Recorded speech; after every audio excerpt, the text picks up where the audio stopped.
नमस्कार साथियों। आज हमारे साथ हैं ताराचंद बेल जी और ये जैविक खेती के बारे में जैविक खेती में बहुत ज़्यादा एक्सपर्ट हैं। इनसे थोड़ा-सा हम लोग जानकारी लेंगे जैविक खेती के बारे में। जैसे कि मैं जैविक खेती यहाँ पूरे में कर ही रहा हूँ और पिछली वीडियो में भी मैंने बताया था कि किस प्रकार से मैं जैविक खेती कर रहा हूँ। तो थोड़ी-सी और जानकारी के लिए हमारे ही फार्म पे आए हैं बेल जी, गुरुजी। तो थोड़ा-सा हम सर से बात करेंगे कि जैविक खेती के बारे में और कैसे हमें इम्प्रूवमेंट करना है हमारी खेती में। तो आप लोग भी सुनिए थोड़ा हमारे गुरुजी को। संजू पटेल जी, सबसे पहले तो मैं आपके खेत आया तो आते ही बहुत आश्चर्य हुआ जी, कि मिट्टी इतनी मुलायम कैसे हो गई, जबकि हम तो कभी आए नहीं यहाँ। और कोई पैकेज ऑफ प्रैक्टिस भी आपको शायद नहीं दिया।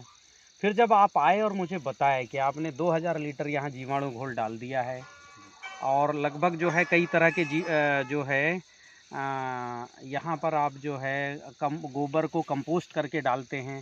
गोबर भी मैंने चेक किया, पॉजिटिव था। तो आप गोबर में जीवाणु मिला के डालते हो और जीवाणु घोल भी डालते हो, उसी का परिणाम है कि आपकी मिट्टी अच्छी है, मिट्टी पॉजिटिव है और फसल बहुत अच्छी है।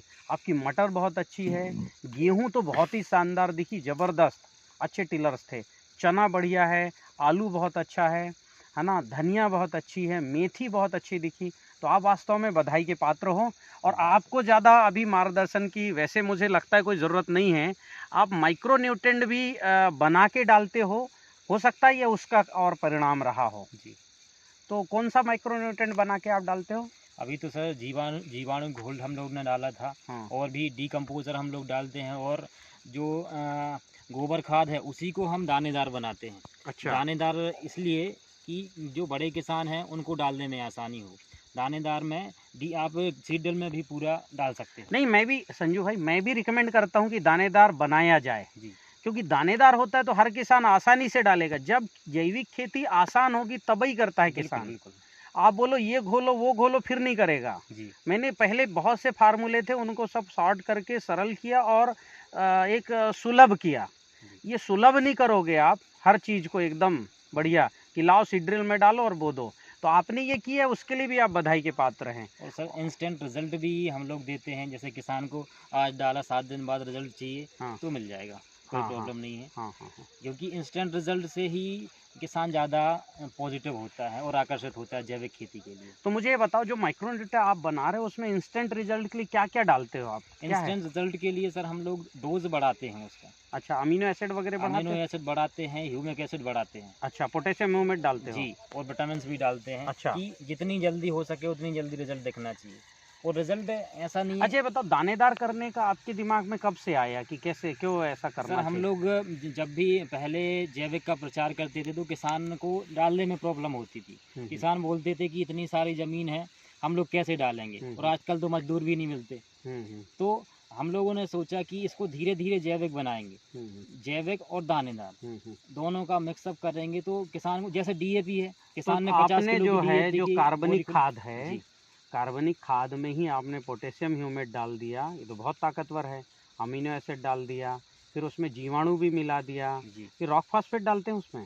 थोड़ा डालना पड़ता है तो सर, रॉक फॉस्फेट, हाँ, तब तो दाना बनेगा। तब तो तो दाना हाँ, बनेगा। तो रॉक हाँ, फॉस्फेट मिल गया, यानी माइक्रो न्यूट्रिएंट हो गया जी, और इसको दानेदार बना दिया। जी। कितना किलो डलवाते हो 1 एकड़ पे? 1 एकड़ में सर 50 किलो डलवाते हैं।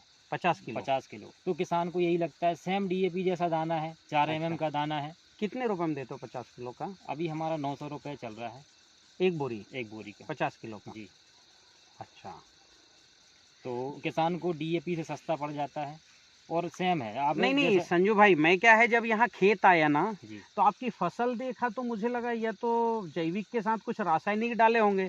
और मेरे साथ अमोल पटेल जी भी हैं, निताई ग्रुप के, मैंने उनसे बोला भी, फसल में इतनी चहक और ज़बरदस्त है। तो एक तो मिट्टी बहुत अच्छी दिखी आपकी, जी, तो मुझे लगा चलो मिट्टी अच्छी है, फसल अच्छी है।